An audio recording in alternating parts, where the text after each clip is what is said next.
সম্পর্ক খারাপ হয়ে যাচ্ছে, ভাবছেন যে কি করে ঠিক করবেন, দুশ্চিন্তার মধ্যে পড়ে যাচ্ছেন যে কেন এমন হচ্ছে। আপনি তো সকলের সাথে ভালো ব্যবহার করছেন, কিন্তু আপনাকে সবাই কেন ভুল বুঝছে। দর্শক বন্ধুরা, আজকে আপনাদেরকে জানাবো যে কেন সম্পর্ক আমাদের খারাপ হয়ে যায়, বাস্তুর কোন কারণে আমাদের রিলেশনশিপ থেকে মানসিক আঘাত এসে থাকে।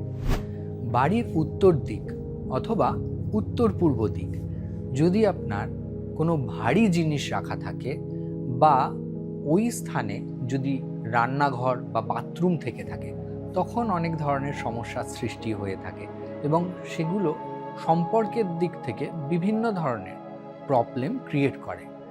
আপনার এই উত্তর দিক বা ঈশান কোণের রং যদি গেরুয়া হয়ে থাকে, লাল হয়ে থাকে, বা যদি কোনো রকমভাবে আপনার ওই স্থানে কোনো ডিপ কালার থেকে থাকে এবং যদি গোলাপি রং বা লাল রঙের প্রভাব অনেক বেশি থাকে, তখন সম্পর্কের দৃঢ়তা নষ্ট হয়।